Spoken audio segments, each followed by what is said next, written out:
Hey folks, Nick Tockert here with the Historical Fencing Guild. Before we get into it, we have to pay some bills. So first and foremost, I will shout out to our good friends over at the Independent Creator Directory. That's IndieCD.org, your one-stop shop for the best and the brightest authors, artists, and musicians. You can find out a lot of people's information, including my own there. We're also made possible very much by the Simple Sword, the Fighting Axe, and the Simple Spear, all part of my ongoing series of Western martial arts manuals designed to help you, my camera guy, go from having never handled the sword to teaching the art to others. There we are. And of course, my amazing Patreon donators who, because of you guys, I can do very important things. And we're going to talk about the very important things. Thank you. Wanted to make sure I have a beverage that we do. I just need to do that, and I need to do that now. Part of what we do is something that is actually the longest standing practice of the Historical Fencing Guild has been the Historical Fencing Guild's workshops, during which we talk about the basics of techniques, the basis of form. There is no sparring during these, one for insurance and safety reasons, and another for the idea of focus. Getting people to come out and spar is frankly relatively easy. Getting people to come out and discuss is very hard. So we have been doing that. Now, what I do with the money the patrons give me, one thing that's very important, it's something you don't see, is I train a lot of individual people. The vast majority, due to their background, they don't want an audience. They don't want notoriety. Sometimes they're still dealing with the shame that comes aside surviving certain types of trauma. Sometimes it's the fear. Sometimes it's either governmental or corporate necessity. But almost everybody I teach at one point or another ends up with one of these. Sorry, my camera angle got a little messed up, so I'm having trouble lining it up. This is probably the simplest and greatest tool for teaching the basics of Western martial arts that you can find. Now, this is obviously not a staff. This right here, and I have not modified it, nor improved it, nor decorated it deliberately so that you can see what this is. And I buy these constantly. This is a 7/8 inch by 36 inch dowel rod. Usually they're poplar. I believe this one is as well, because that's usually the inexpensive wood. It's not listed, which means it's probably poplar. Oh, it was made in August of 24. Cool. Okay. Occasionally you can find them in oak, which is even better. These are 2 size 7/8 chair feet. You get these in sets of 4. I tend to buy 2 sets of these, 8, 4 sets of these at a run. Each one runs about $5, okay, at modern pricing. That's not factoring in gas or anything silly. However, this right here for learning the basics of Western martial arts, weapon-based martial arts, is the most vital tool. And I have, because of you guys, I've been able to basically hand these out. I'm going to need to see if I have a ruler, because I usually do some slight modification to these just to make life easier. It doesn't need to be perfect, but we can talk about that. This is my preferred training tool. I tell people, do not hit with each other with them when we're drilling and things, because if they break, they will splinter and you could hurt somebody. But they will hold up to contact. They will hold up to certain types of issue. And they have a secret trick. Now, why am I talking about this? This is something ubiquitous that people can carry without attracting too much attention. It is short enough that you can use it to train longer weapon techniques indoors. It's long enough to adequately treat both shorter non-linear weapons, machete lengths, and of course something a little closer to rapier, closer to fencing. It's going to be short if you're running it fencing-wise, but that's okay. Again, I may just mark this one up. If that's something you guys want to see, tell me. I will show you the methodology there. I've made several, but the thing is, by the very nature of this kind of device, they don't stay with me. They're supposed to go. But what happened and why this matters is yesterday I was at the D&D game for the teens. Tweens and teens. Now, several of my teens are graduating essentially from gaming at the tweens and teens level, which the hard cut is 19. And I do that because if I don't do that, adults will try to take over the youth program. But that means they phase out. However, I only train people, as a rule, over the age of 18. Okay? So that they can sign waivers, we can be safe.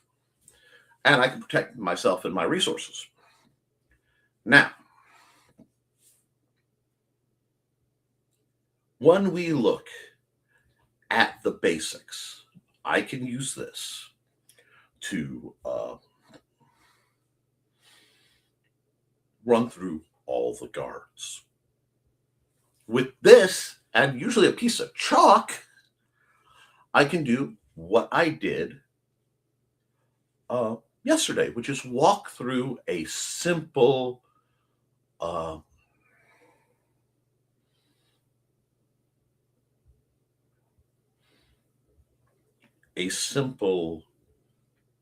version of footwork, so that when people are learning how to drill, they can also learn how they should be holding their sword while they're drilling and how they should be doing their footwork. Okay? It allows me to give a very good example of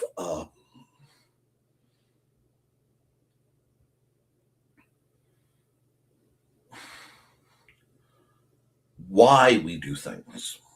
So one thing I will do is I will draw a modified version of the circle and the cross, a footwork system I got from some of the Destreza, Verdadero Destreza, forgive my enunciation. I can barely speak the English language sometimes. To teach basic footwork and incorporate the idea of Spanish / offline footwork-based attacks and counters. Because very, very often, what I am fighting, what I'm training, the vast majority of the time are smaller fencers and are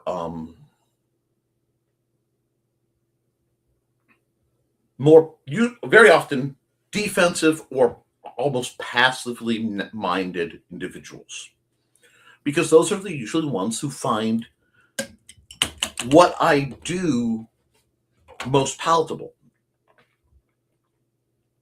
when someone is physically capable and confident, and I love working with those people, don't get me wrong, they don't quite need the same aid and treatment as somebody who might be smaller or less confident or less aggressive. So we have to work with that. I always believe in training as though you are in a weaker state than you actually are. So you're always calibrated to your worst day, not training like you're in your best day.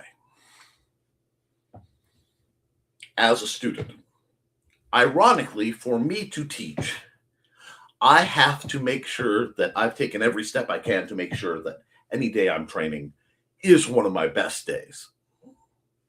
And we're going to talk about that.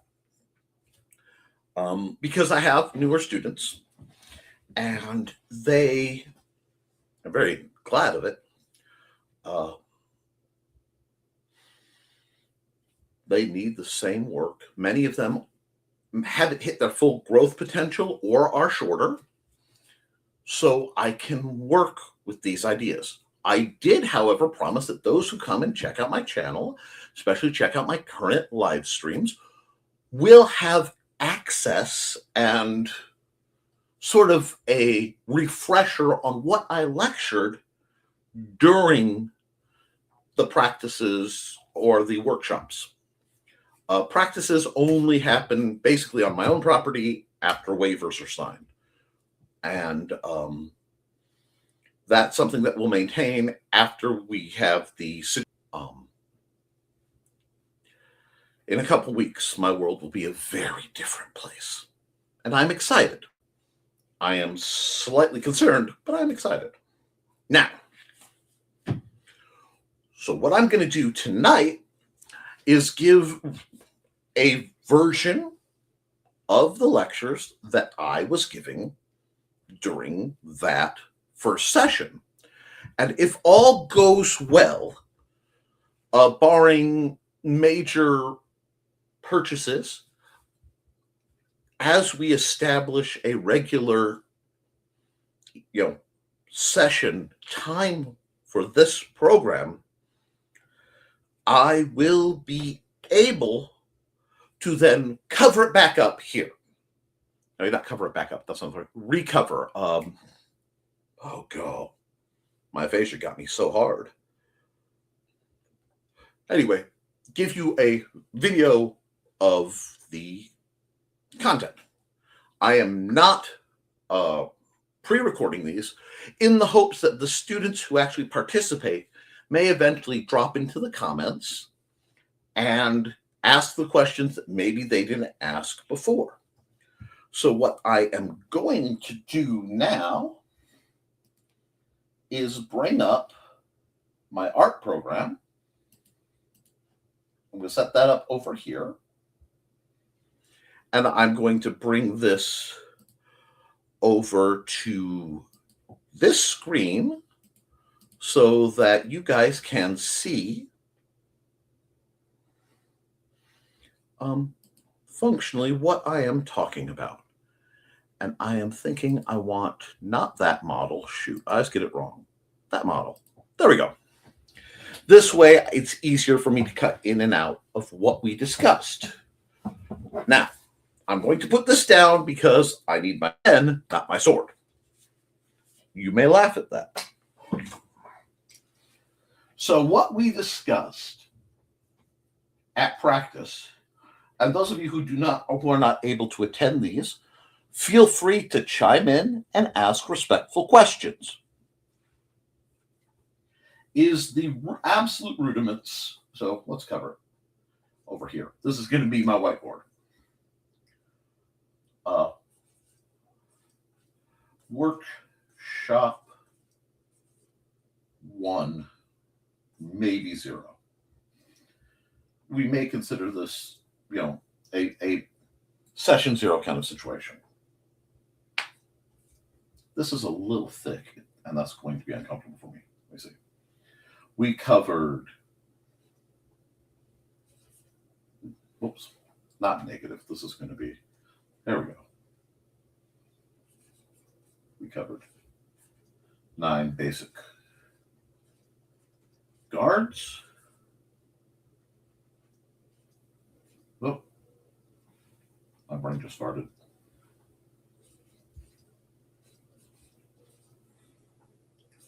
Plus transitions.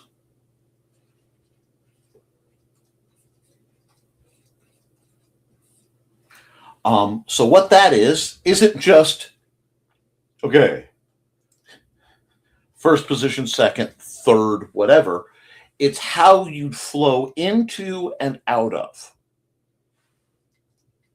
Okay, we covered the drilling.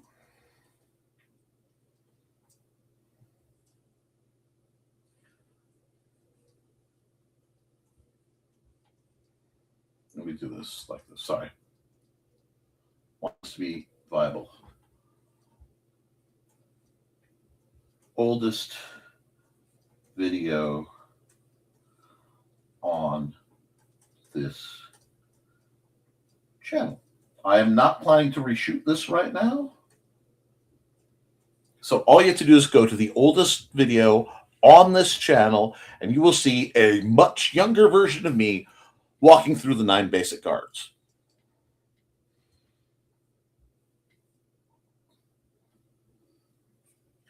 We covered basic and some intermediate footwork.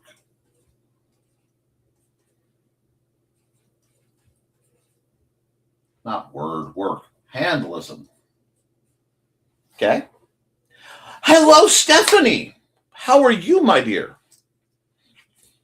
I hope you get feeling better, because I am starting to train up a batch of newly minted adults.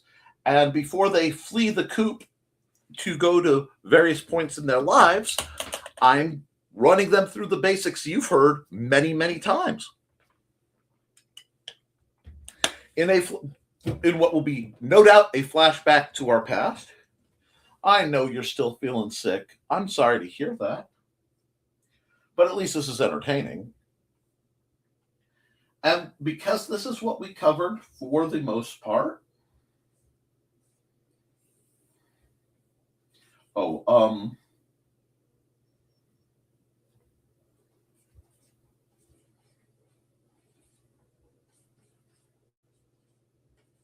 We had some basic parry concept discussion. Okay? This is what we went through at the workshop yesterday.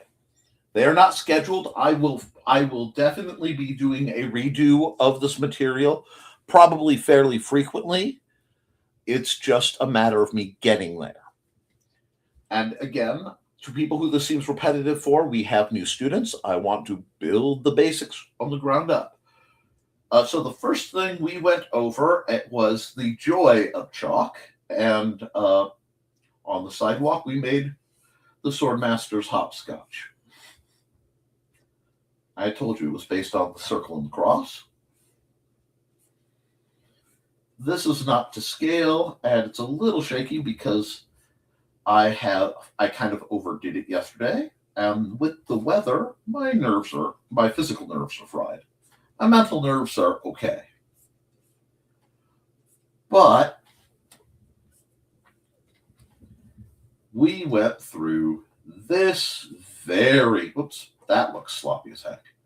I will be redoing this again with prettier work later. This lovely pattern. Now, I will discuss this pattern with you, gleefully.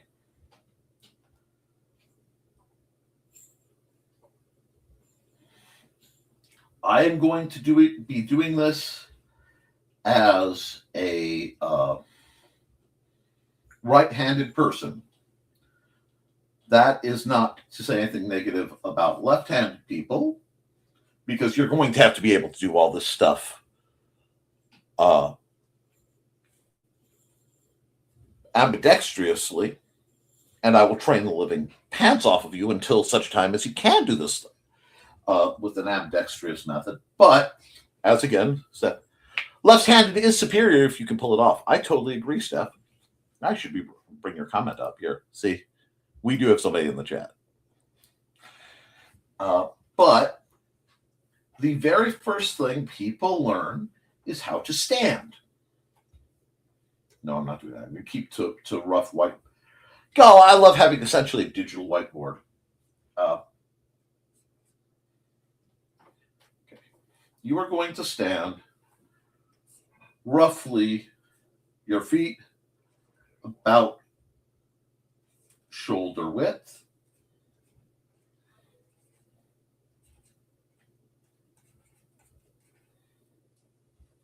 Apart. Knees slightly bent. Dominant hand forward. All right? The premise on basic footwork is we take a whole bunch of skills away to make sure you can handle the rudiment, and then later you get them back. It's sort of like learning very basic dance. So what happens is we start with this diagram, and you spend a lot of time in here. Guys, I almost feel sorry about that. Oh, your knee should be bent. Let me pick a different color. We'll take orange. This is facing your enemy, LOA, being line of attack. We'll talk about that more often. You don't want to be perfectly parallel. You don't want to square up like a boxer. Square up like a boxer, you're too wide of a shot. If you go straight flat line, your offhand is basically tangled up beyond use. This leaves us with the only option of about this odd, 45-degree angle. Okay? This is how you're going to work.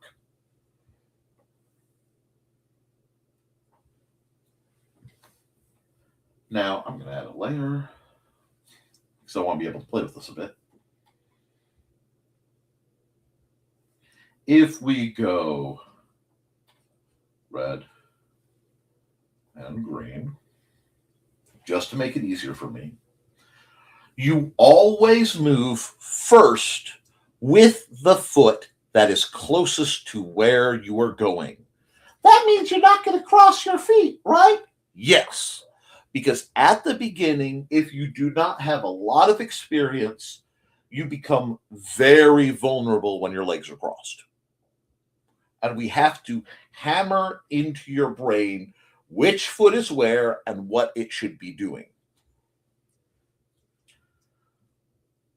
So, if you are advancing, okay, so we'll just do this in light blue.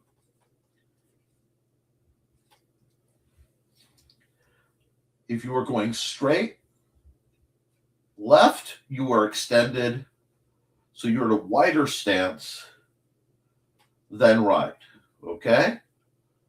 So that means 1, 2. Do you get that? Everybody, I mean, this is going to make real basic sense. For Steph, this poor girl has had this hammered into her for years and years and years. Poor lady. I should call her a girl. She's a mother for F's sake. But if you're advancing to the right, oops, that is not the color I want. It would be 1. First your lead foot, then your back foot. 2. So we get the pattern. No. 1, 2. If you are advancing to the left, so you're moving lateral to the left, you're still facing forward. Oh, absolutely. I love to give reminders. It's going to switch over because this is the kind of thing that you can mentally process before you're getting in shape. 1, 2. Because if you look, the left foot is closer to the left line. Oops, over tap that. And if you are retreating, it goes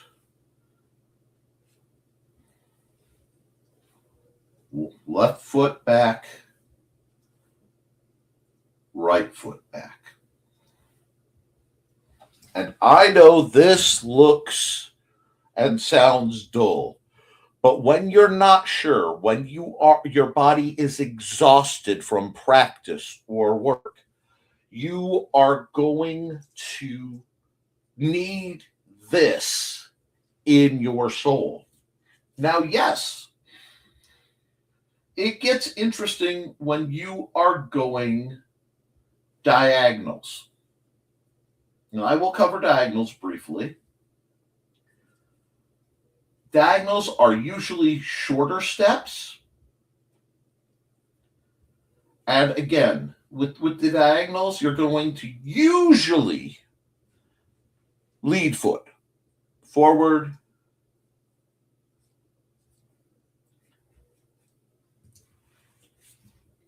rear foot backward. Not always. And this is where you will eventually be dealing with things like how you cross your foot, and you'll eventually get to things like transverse stepping. But that is more advanced than where we are today. Right now, we are just walking through the bare minimum. Okay? So if I hide this, how much do I have left? Excellent. Going to add another layer. That way I can keep track of what I'm doing. That covers the cross portion of the diagram.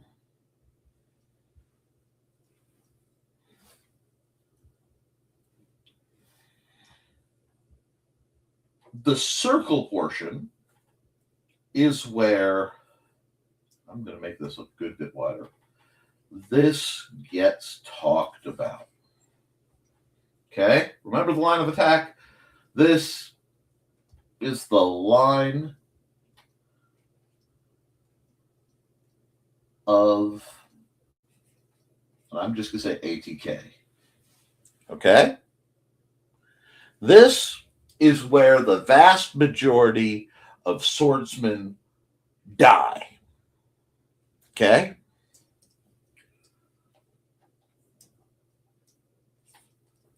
We need to talk about approaching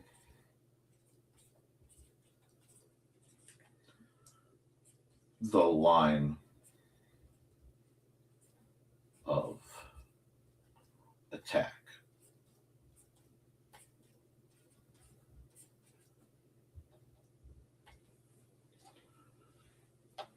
There are only two methods. Method 1, control it with blade.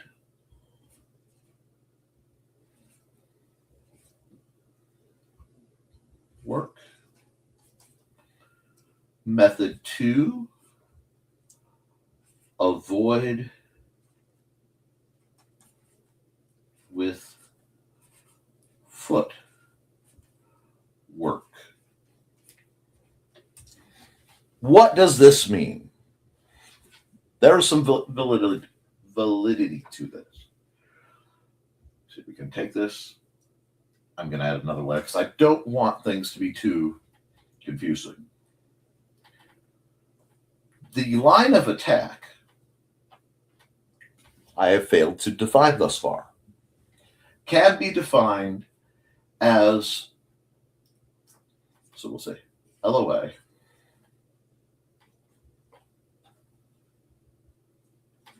the shortest distance between opponents. Easy peasy. This is the shortest distance.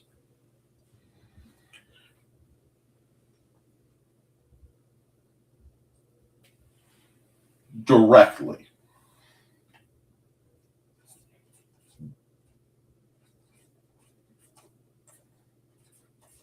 What happens, though, actually, I won't redefine that because it's not the shortest. I derped. And I would rather openly derp and make a mistake in my phrasing.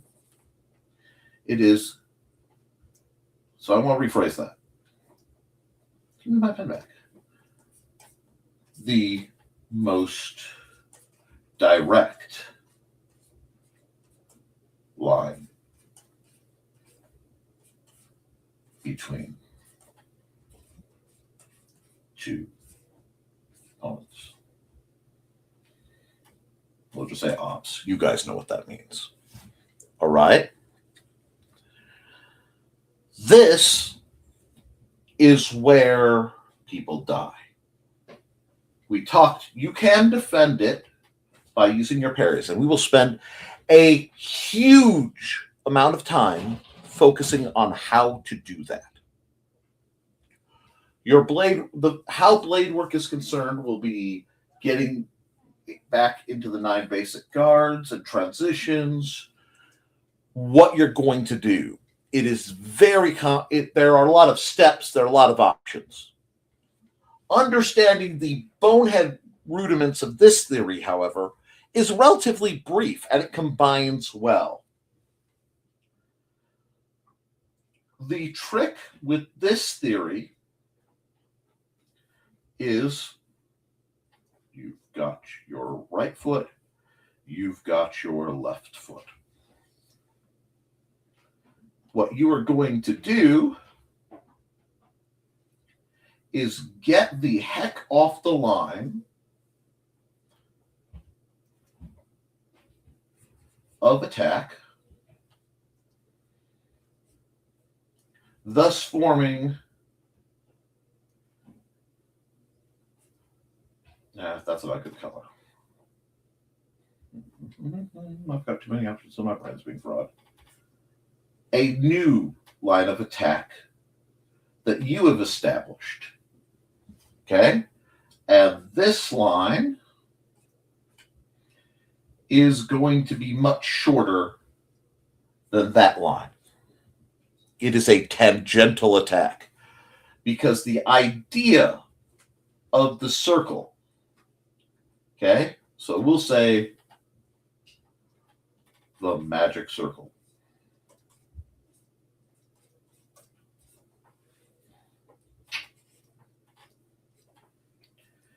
Is the most direct route is the diameter.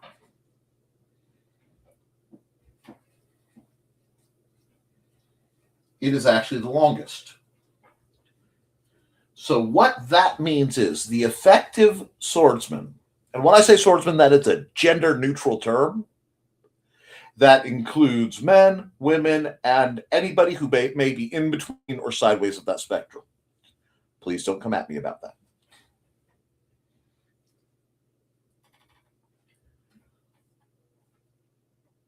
This allows for the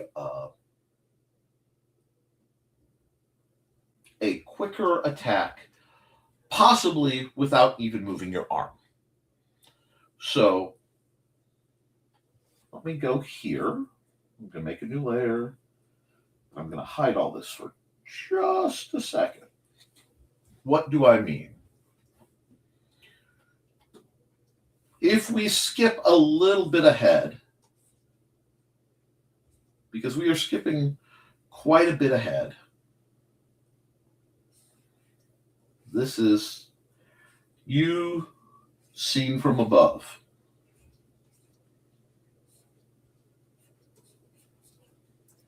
We are fighting single in this case.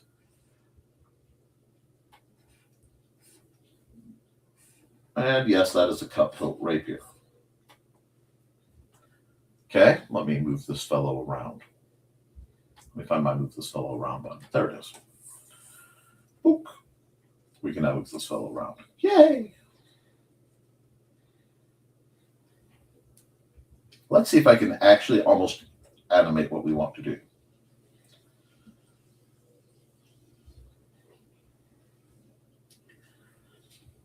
He cannot reach. Hold on the direct. How do I want to? We're going to make a target. That's what we need. We need a target to have this make sense. Okay. This is a your opponent. Okay. Add a layer. I'm making life harder on myself than it needs to be.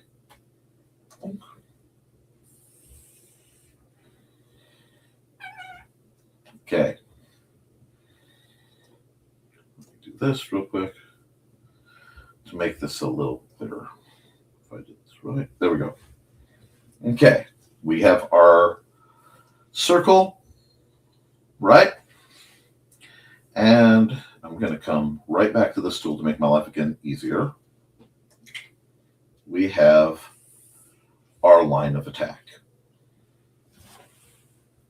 Come back here, make sure his blade is of relatively equal length. It is. Neither can hit each other.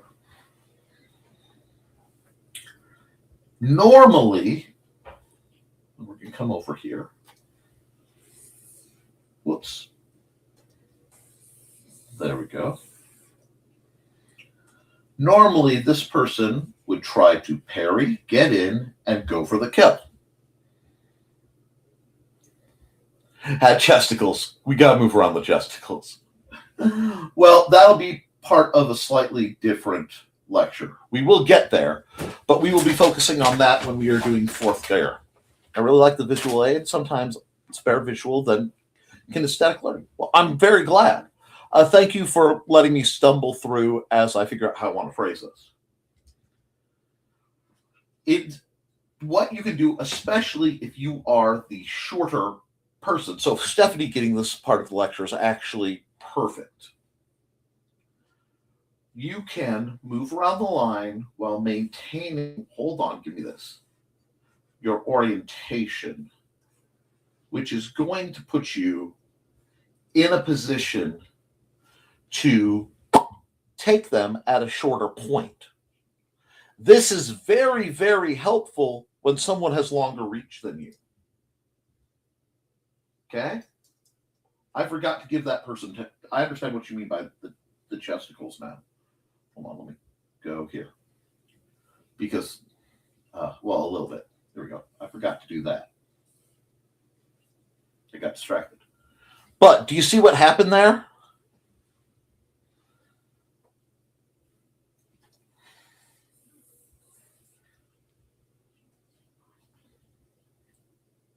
It's hard to get it all in one step, which is fine because it means I can angle it a bit.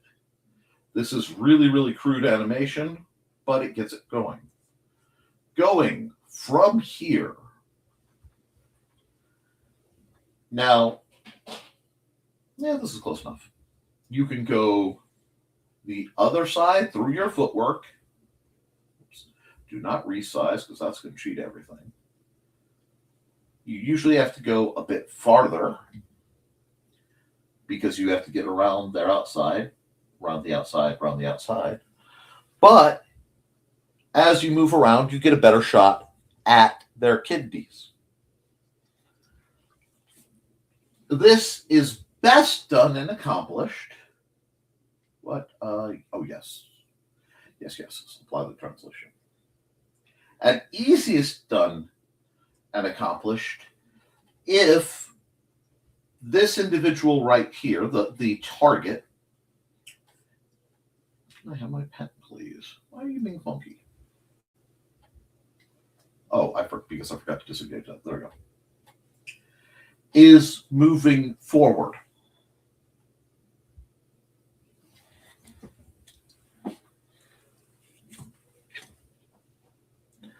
And with all seriousness to this, I really like this as a visual aid. I'm sometimes better with visual than kinesthetic, so this is really helpful. I'm really glad to do this for you. This is actually a privilege. And that is something I have to work on because I like to charge forward with the sword and forget about pivoting to the sides. Absolutely. Now, I am going to do a slight tweak because I need to come over here. Hi. Sorry about the format change, but it's the only way I can get at my ads, and I need just a moment. So I'm going to give you a minute of actually my ads, as noisy as it is, and I will be back in just a minute to continue our lecture.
Move, Stuart. Sorry about that. There was some cat interference. But thank you for your patience. We'll get right back into that. Normally I'm quicker with that. But we are going to move right back to where we belong. And we're going to bring this right back. Okay, thank you for your time and support. Let's see. Did I miss a comment? Invisible Man. Sorry about that.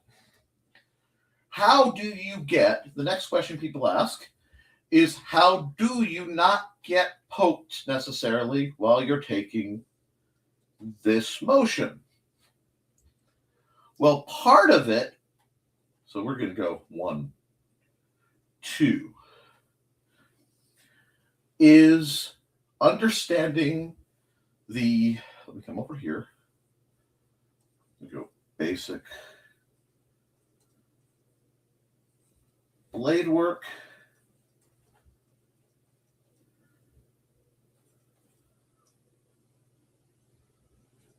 C, disengage.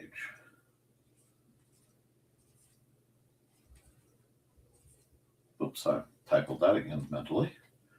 Nick, it's like you have dyslexia or something. I do.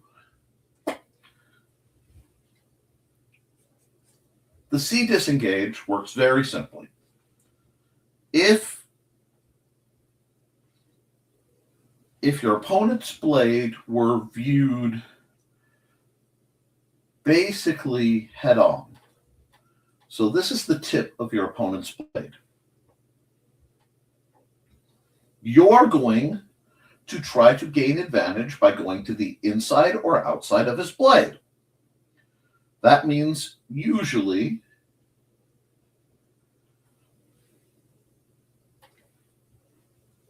you're going to want to go to here, and I flipped how I wanted to do that, or you want to go to there. Your tip is, but usually it's on the bottom. So I'm going to color code that better to gain an advantage. In this case, as you're doing this, the tip of your blade, which is strongly presented in 9th, it doesn't have to be, but that's the clearest way to see it. Oh, I fully understand, crying toddler. I'm going to keep right on lecturing, though, if you don't mind.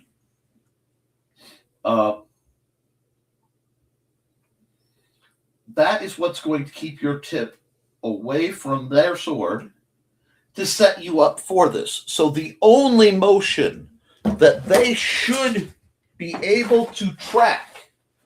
Let me see if I have range in this. Hold on. We're going to make me a little bit bigger for a second. And this is a little too long. So we're going to use the stick that is every sword is to go around. So what you see, if you're watching me do this, and I wanted to gain the inside, okay, you're holding this in your right hand, and it is pointed at me. I am on the outside. If I wanted to gain the inside, I would do that. See, disengage. Again, usually under. If you're tall, you may go over, but I find that gives you a lot of vulnerability. So to gain the inside, you do that and then advance. To gain the outside, you would do this and then advance. Or that's them doing it to you. So to have you do it. Sorry, it's a little bit of juggling here. Okay, this is your sword. I'm holding my sword, and if you are on the outside, okay, and you want, let me do this like this. You want to get in, you can do that. See, disengage while you're moving. If you're here, you bring your tip under and advance. Okay? Does that make sense? It's been a long time since I've used the system. I'm going to have to modify it slightly. But again, I like to arm you guys and give you a first-person view, even though you're not actually here. Okay? But I hope that's clear. I'm going to go over it one more time. So if this is pointed at me, and I want to get in on you, so if we're in a fairly natural position, unfortunately, I don't have it rigged yet, so I have to hold the sword. So ignore my offhand. I'm going to have to go around and then come in. And even though I am in an office chair, the body mechanic of the hip swivel is actually fairly spot on. So if I'm in Spanish, all you're going to see at this distance is that. There's no tell of the shot. If I'm doing it more Italian or French or whatever, you're going to see pump, shoot. You get what I'm saying? And I'm shooting high so I don't risk poking my computer. But, boom, boom. You get it? Let's come out of this.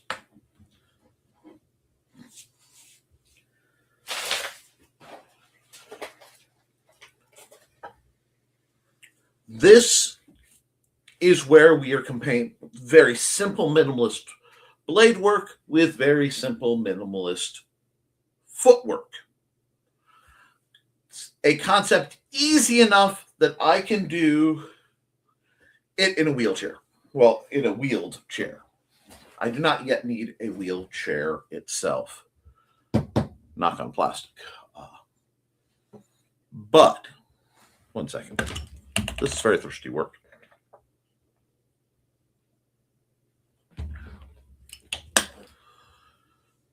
Understanding, again, how to come off the line, and in this case, dude's going to the outside, but just as easily, let me see, which of this can I hide? I don't even know what that layer has on it. I think I accidentally skipped it. Okay, that's where we are. Okay, just need to make sure I'm working on the right layer. Can I have my pen back? Thank you, Nikolai.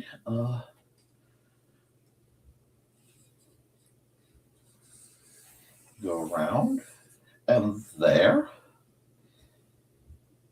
And we're going to do this again. If we reset our dude,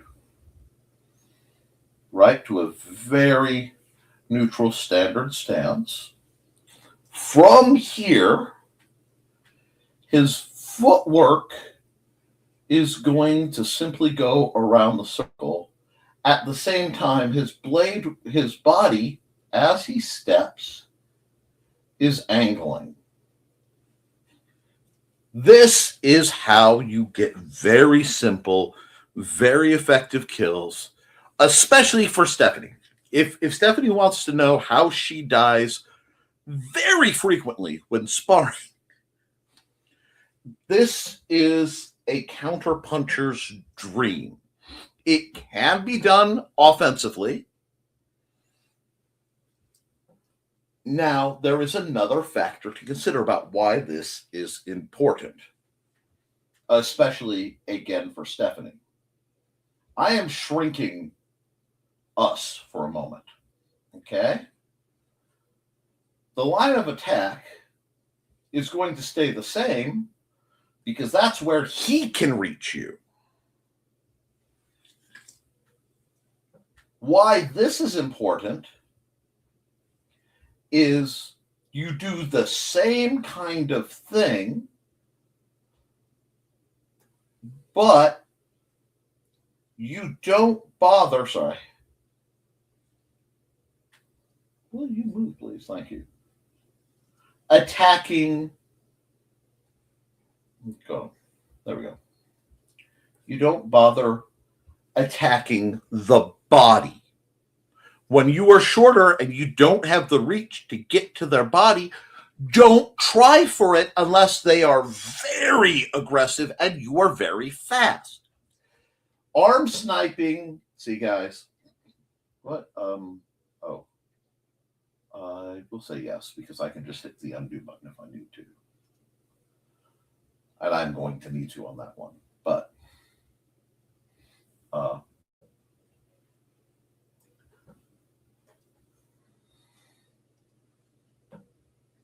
me get my pen back. Thank you. Short. We'll just say fighters because it's a little less aggressive. It's a little less gendered.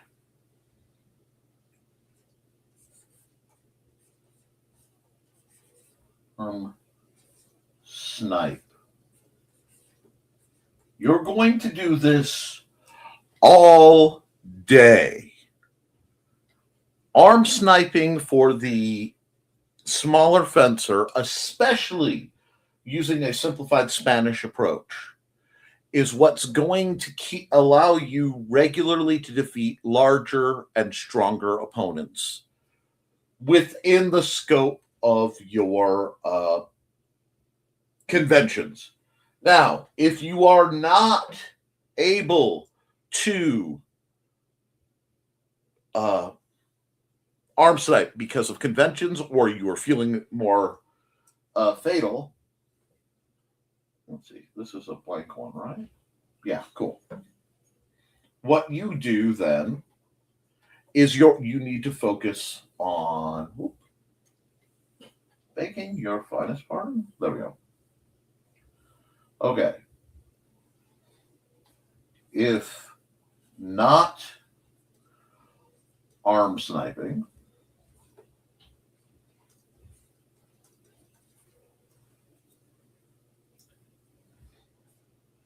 and with all things, you need to focus on your accuracy. You need to focus on knowing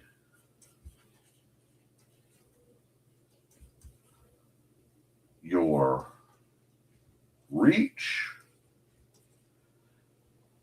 and you need to focus on your timing.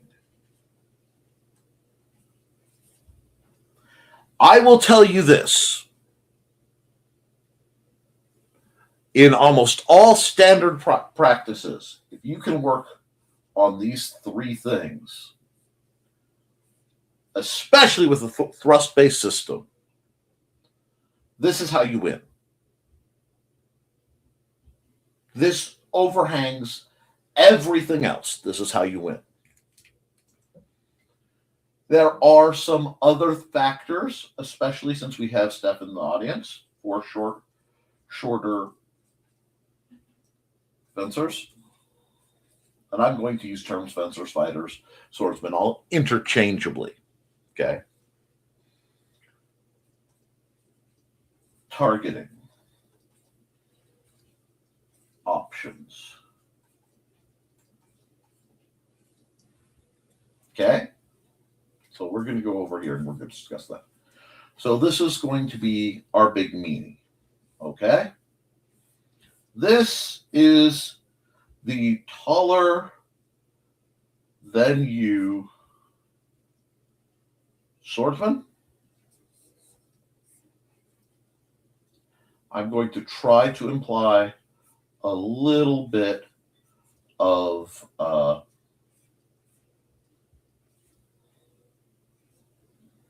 perspective here to make it easier. Yes, I'm still using circles. Circles are your friends. Okay.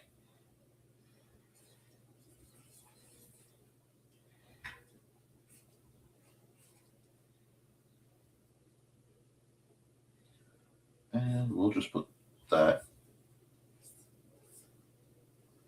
here. Yeah, that's getting a tangent, making it hard to see. Okay, we'll do it a little. Oh, my work got sloppy there. There we go. They're pointing their sword at you. Okay. Beyond all this, you have options. So let's talk about your favorite sword targets. You, of course, we're going to go forearm hand snipe. Now, I like the forearm hand snipe than actually popping on the hand, because there are many times where the sword guard may make it harder to hit the hand. But just beyond the guard, especially in anatomy, there's this nice swell of a forearm, which is begging to be stabbed. Real life stabbing, that may not fully disable somebody. Do it right, you're going to cut tendons and they're going to drop what they're holding. The pain will usually make people drop what they're holding. But the bleed out factor and the, oh my God, I've been stabbed in the hand, to most civilian thugs is going to, yes, your sword craves fingies. If you can get them, cool. This is if you can't get the actual hand fingies. Still same idea. That you can get the upper arm, tasty bicep. Especially when the aggressive guys are real fast. The tasty bicep does a couple things. You have to guard against hard shots because they're advancing. So that's, if you look at the body mechanics, that's moving even more solid. So these are where hard shots hit. But these are tasty. Right there. Oh, right here is a nerve cluster. Little lower you get in. Now, if you could get the armpit, oh, it's over. That would be an anime style artist. Absolutely. We're going to get there. Oh, gosh, you have listened to my lectures. If you can get under, because I'm going to keep working, but I'm going to go around. Because you could do all this on either side. You might snipe around and hit their offhand. They're not going to like that. But what you really want are here. This is good. We like kidneys. Around here, we really like kidneys. If you're doing body shots. Okay?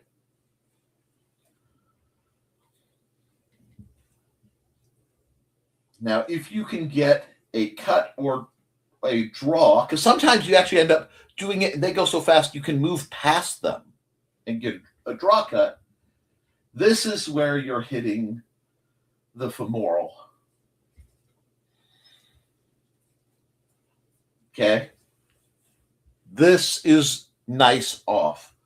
Obviously, the groin is a fatal area, and it's sometimes easier to hit. The other thing is, especially with more lunge-based fencers, so if your opponent is a classical agile fencer and they absolutely love, hold on, an Olympic-style lunge, for whatever reason, we're even gonna do the pretty, okay? Whatever reason, this knee, oh my gosh, this knee and thigh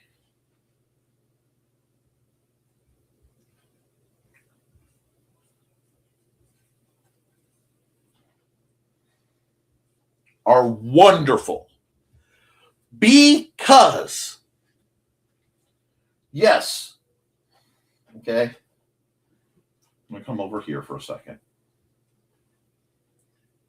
In 1v1, legging someone complicates matters.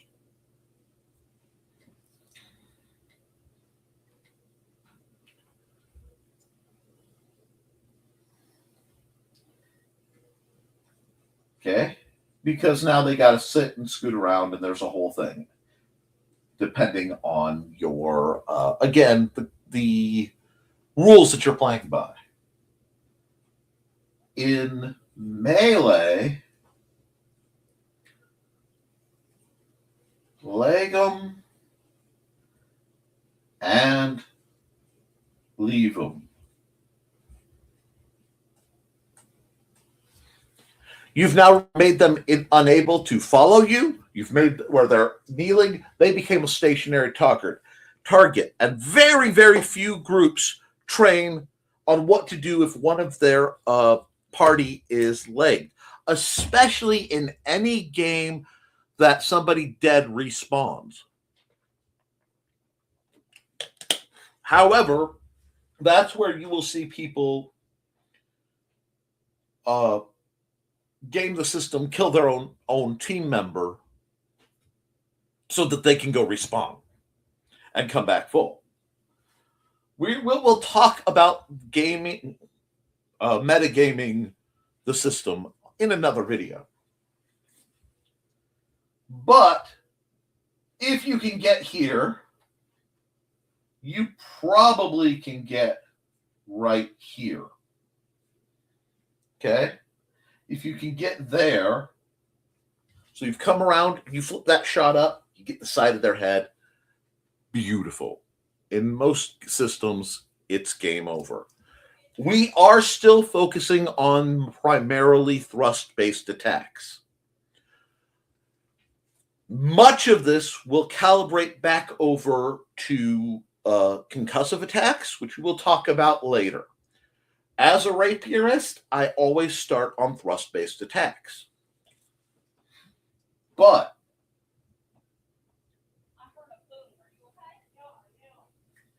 if you miss the headshot, oh no, you've armed them. That's terrible, right? That is a horrible, horrible thing to see. Yes, I know. The boy's taking it back. But you're weird. You don't like that. Sorry for the interruption.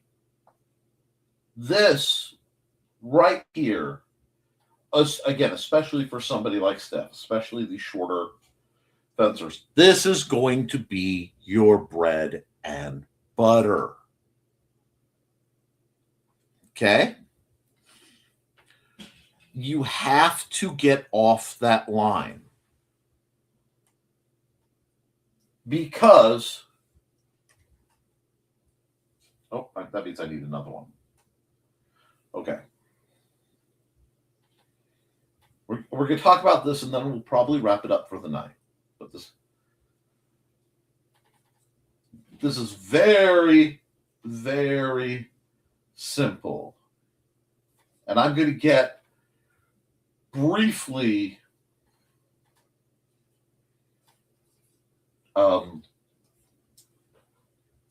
Asian spiced.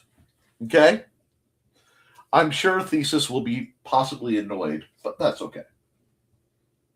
He can take it up with Sword's Edge.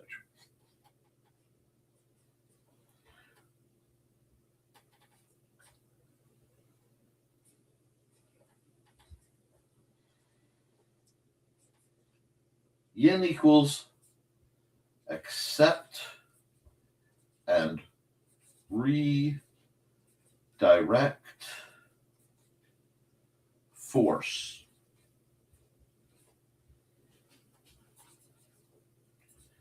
Yang equals counter. Oops, I typoed that again. Counter force. Counter slash, we'll even say meet force with force. Okay? This matters because close that up.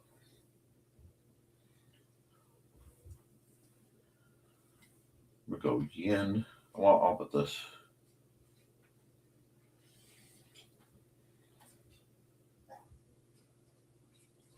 Linear guards.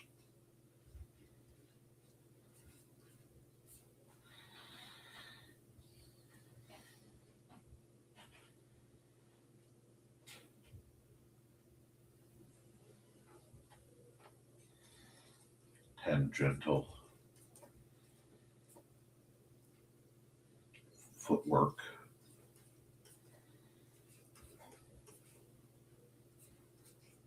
Okay.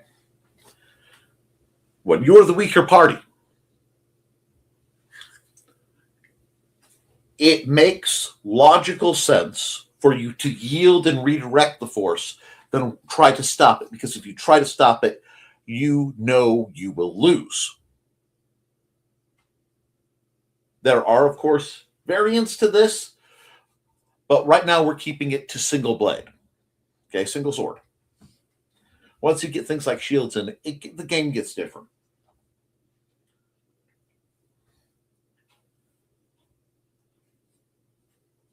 Yang offline guards.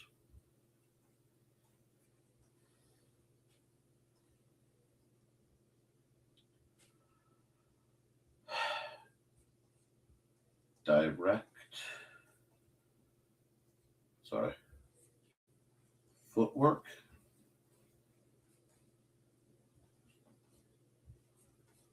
Thrusts. Not thrusts, but lunges.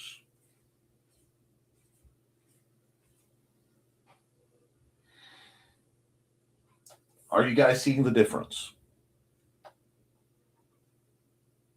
If someone attempts to strike you with a sword and you avoid the sword and counter, that is a yin defense. If someone tries to strike you with a sword and you parry the sword and then try to follow through with your attack, that's a yang defense. Anybody who's seen how I teach the drills has seen the figure eights. All of this should be things you understand and you understand how to do. Because there are times where you will be stronger than your opponent. There will be times when you're weaker than your opponent. Very rarely will you be always the shortest person in the room. Some of you will. Some of you, it's guaranteed. And in many ways, you have an advantage. Because if you know you need to use yin, you're not going to waste any time with yang.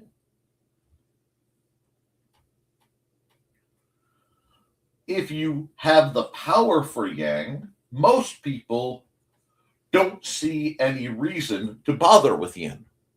It's indirect and wastes time.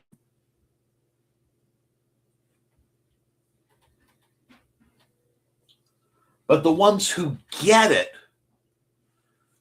understand that this is a spectrum. Our old buddy, the number line, comes out. Everything boils down to number lines, guys. And this isn't, a fixed number. It's to understand. Because if you always do yin, they will predict that. And with that, they can redirect to be applying their force where you're going to be. You understand that? If you are always using yang, they know you're going to bull rush in a straight line. It is bait, feet, destroy. I'm just going to let you come running, and I'm just going to wait, get out of your way, do something horrible to you as you go by. So what you want to do, I find, and this is something I find in life, these are great secrets in life. So I'm going to put this, great secrets.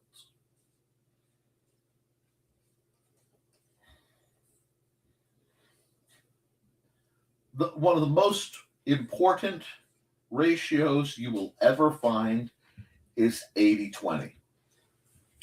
You will come back to that over and over and over and over again.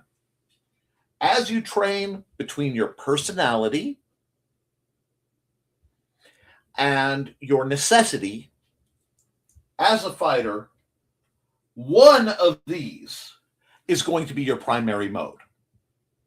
And that is fine.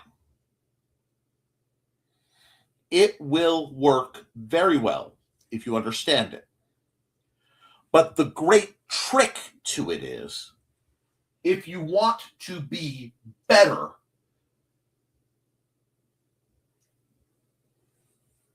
you better know your 20. Okay?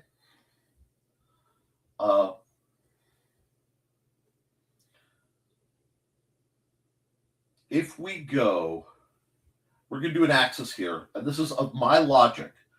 This doesn't just apply to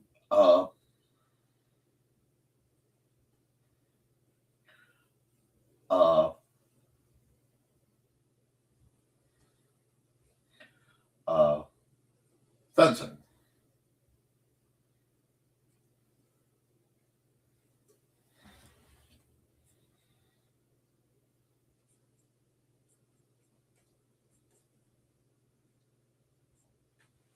What you're going to find in life, and again, a lot of my students are much on the younger edge, is that life works something like this. Okay? And what this means, I'm going to show you. This is a graph.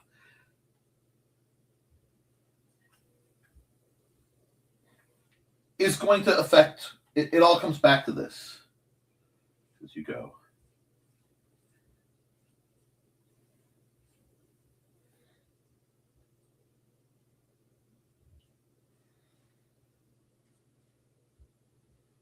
Okay? The amount of effort you have to get to be at an 80% in anything is vastly less than it takes to get into the upper 20. Okay? And what's worse, unless you are truly pursuing excellence, the diminishing returns for your effort are so small that it becomes a waste of time, because it will take these two amounts are almost equal in effort. So, and this isn't to say pursue to lessen your goals. But you can use this much effort right here, what I consider to be the initial sweet spot, right here, okay? Let me get a different color that'll stand out real well. Right here is the balance of where you get the most result for the least energy.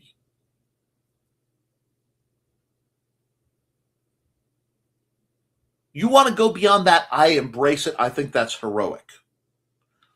But right here, my friends, in most of the activities I do is my goal. Because that is an achievable goal. Exactly. And this is something I want to put out. People burn out and then stop doing anything in that last 20%. Do you understand that? And rarely in any field individually is that going to help you. When you could do this, this is, you can say, let me look at this for a second.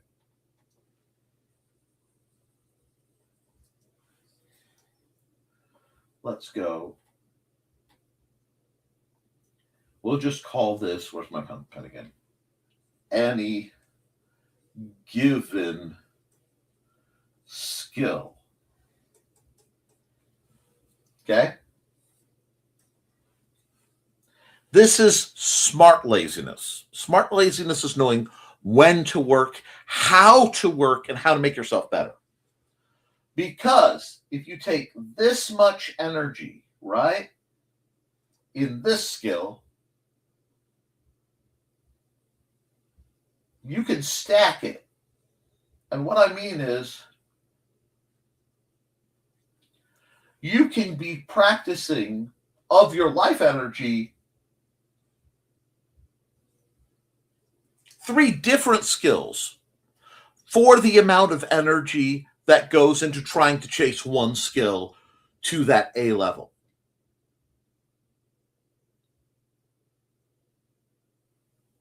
And I will tell you, survival is a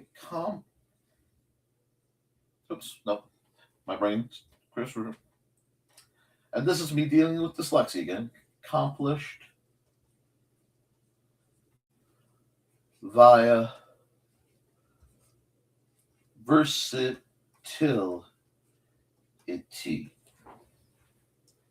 You get that, guys? That makes sense? Versatility. So, if I went and I put all my energy into being the best with single, so you could be like an A rank single fighter. I can be a B ranked single case and dagger. And from experience, I'll put buckler too.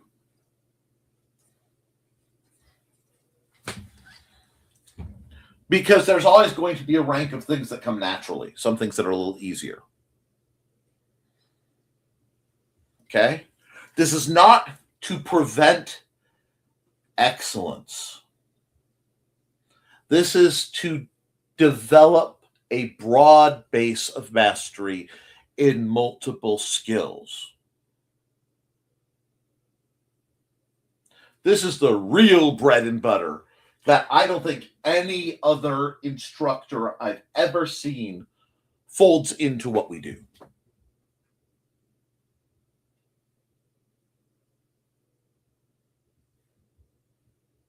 And to some people, this is absolute madness. This is absolute insanity. But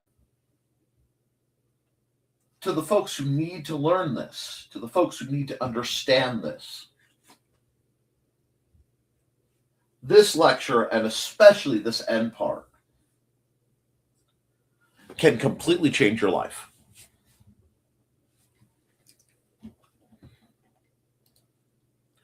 I'll tell you a great secret. This is why your method is easier to accomplish.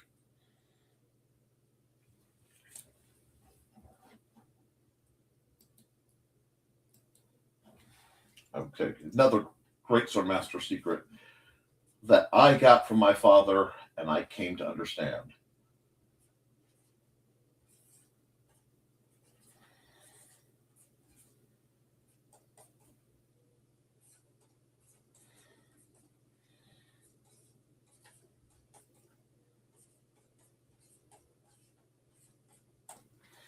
Life is simple, just isn't easy. So what I try to do in any skill set is find the simplest way that I can process, because as soon as I can process it, as soon as I can get, as I can get to that 80% understanding,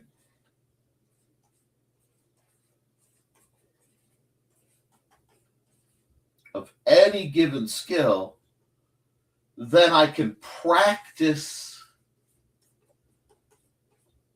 and maintain that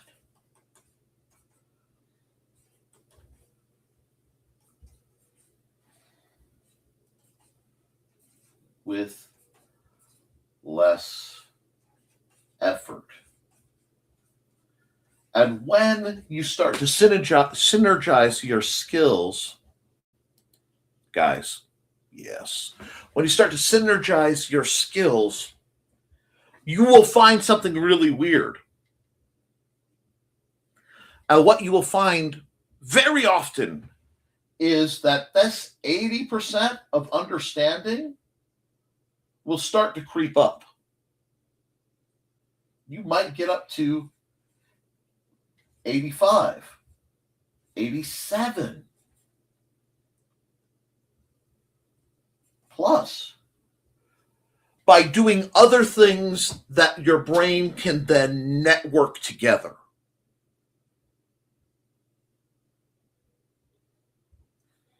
What do I mean? What do I mean by that?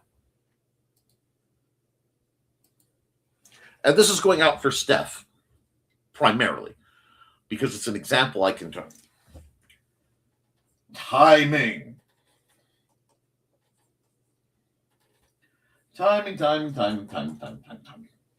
Timing. Stephanie, whom I adore, she's one of my favorite people on the planet, I don't see nearly enough of her, is a music teacher and a musician. Hello, some person. And as such, thinks musically. Every musician I know to a point thinks musically. She is thinking, when she thinks, a lot of her world looks something like this.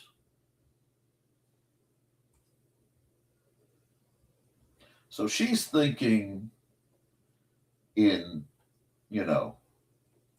tempos. She's thinking in rhythms. She's thinking in timing, which I even have a bit of a heart issue. I do not have adequate rhythm. It's part of what keeps me in my 80%. But if Steph can learn, you're going, it makes you predictable. No, not as much. You are consistent, which is not necessarily a bad thing. But what you need to realize is you need to be able to read your opponent for their timing. You may even have to go back and look at the videos. This is why I record videos of practices. So you can see, okay, they're prone to go, attack, attack, attack, pause, attack, attack, attack, pause, attack, pause, attack, pause, attack, pause. Whatever. You're going to find that most people have. Oh, God, this is going to sound neurodivergent as heck, and I hope it makes sense. But a physical song, a physical rhythm of how they choose to move, how they choose to attack. That's never perfect. Makes a lot of sense. Good. But when you can find that, that's how you're going to be able to predict them. And that same consistency that you are worried makes you predictable is what you will allow you to know how and when to respond.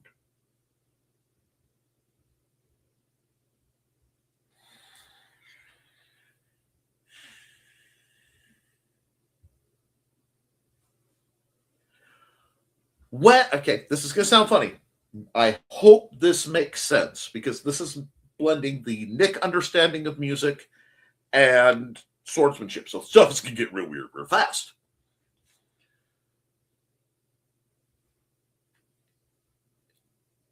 If someone is playing with a band, we'll throw it at the trumpeters because they're always the most obnoxious.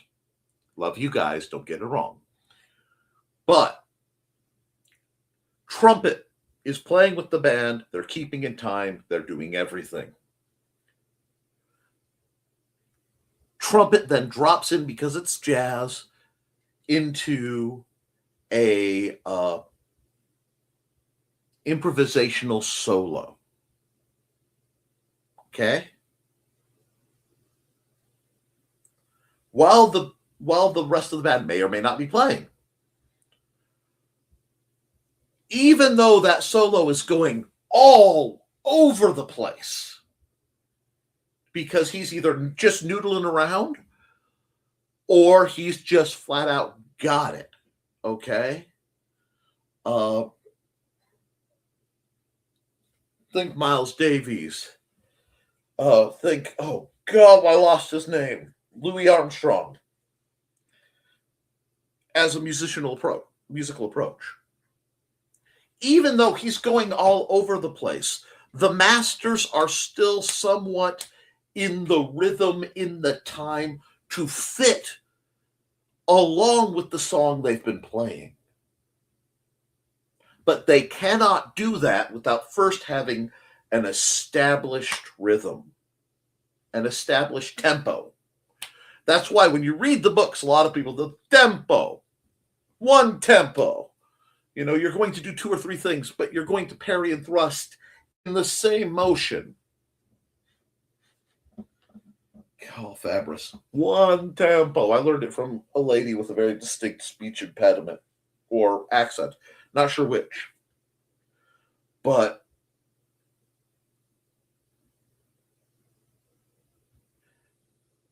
when you, as a swordsman, swordswoman, swords, whatever, barbarian, goblin, whatever, get your brain to go from I am playing the bass back beat to going, that's their bass back beat. I'm going to play my solo around it. Then you will suddenly and violently improve your skill. I'm glad you like that. I'm see, she likes that. I'm very glad you like that, because that will help you so much.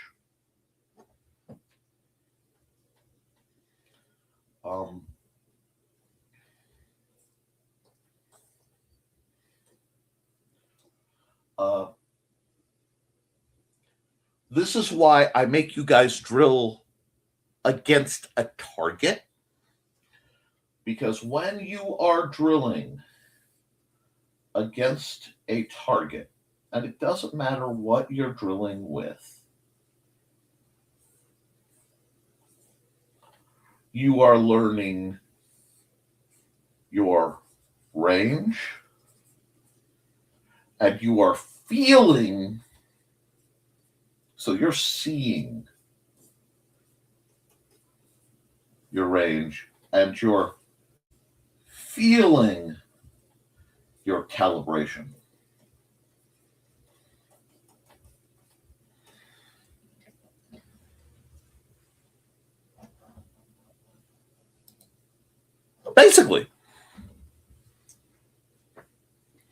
Basically, and be willing that balance kicks in. You still need to develop the 20% of yin.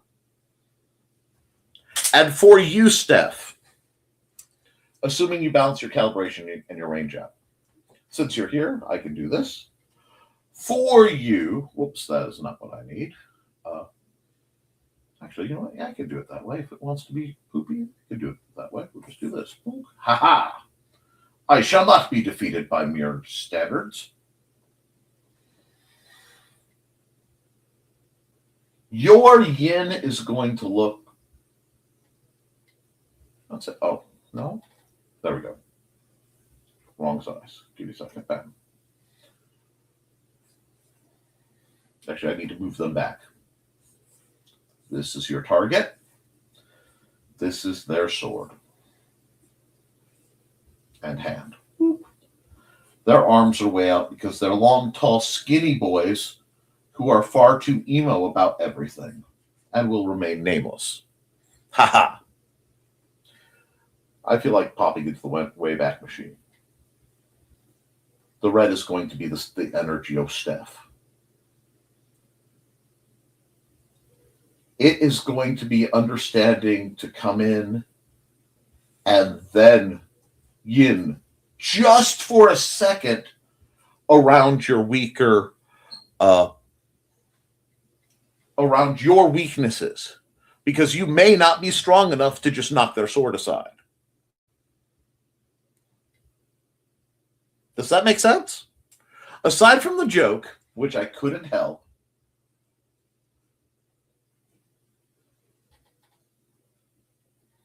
does that make sense to you? Makes a lot of sense. Good. The other way, again, if we're going to do this, is to, well, yes, that's right. That's right. Exterminatus. Sorry, I typoed.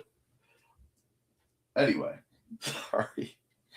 My shovel got sharp. Anyway, is to appear yin long enough for them to not realize your yang's kicking in. Blood for the blood god. I have to show you the minis I got. Anyway, offline, off topic.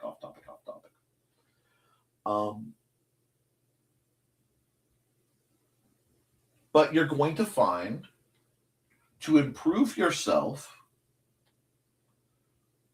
you are still going to remain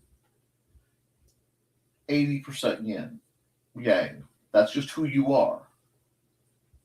You fight like you have have certain masculine attributes. You just need to refine your 20% yin.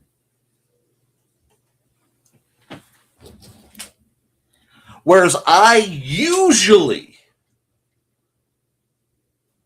so we'll go orange because orange is one of my favorite colors. I almost said favors. Is usually, if you pay attention, I'm 80% yin the vast majority of time, and 20% yang. Now, most of that is because I'm a teacher, because I'm not that kind of aggressive personality most of the time. But when I am very yang. You get what I'm saying? Finding your balance in that level of understanding is what's going to improve your skill. So, since I have Steph, I'm going to give you some homework, Steph.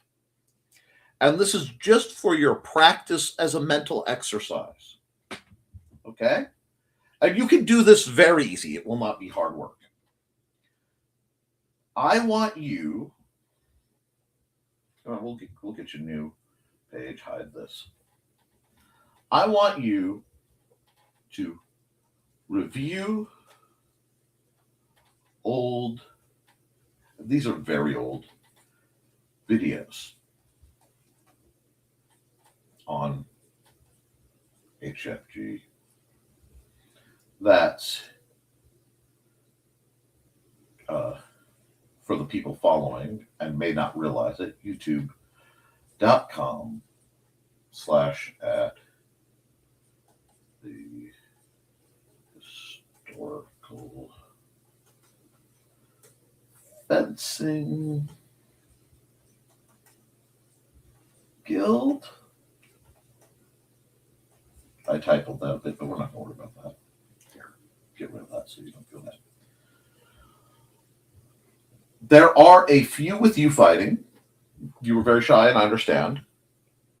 Oh, no, you'll be fine. She's running from her homework. Track my timing and then compare it with Trey and then compare it with any more aggressive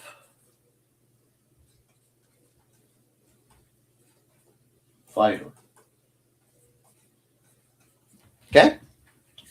I want you to do that, and any of you guys can do this homework. This is fun. It's not strictly for Steph, but any of you guys can do this to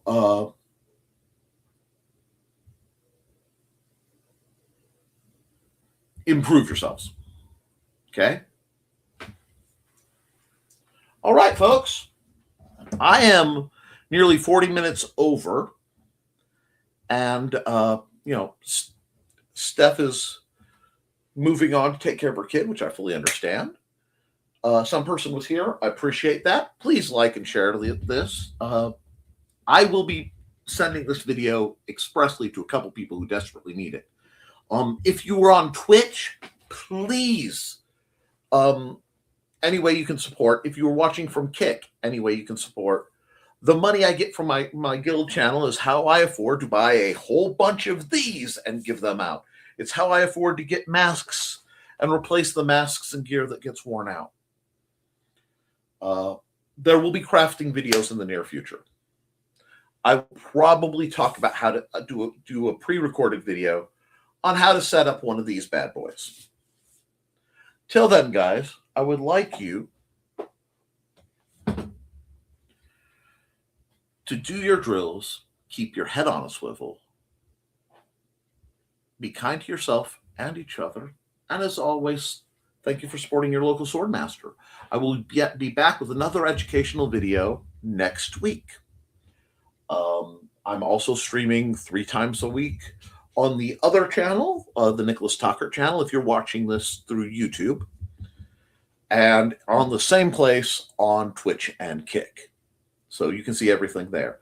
Some person has been very kind enough to share my Amazon link. Please consider buying my nonfiction works, The Simple Sword, The Simple Spear, and The Fighting Axe. And consider reading my fiction works. I have some really fun fiction that's out there. You might want to get, if you're interested at all, you might want to order it soon because I'll be doing some new covers in the fairly near future. So there may be some collectability there. With that, guys, have a great night. I want you to know I love you and you should too. And I'll see you all very soon. Special thanks to Steph for being so active in the chat and for some person for being just the wonderful soul that they are. All right, guys. Toodles.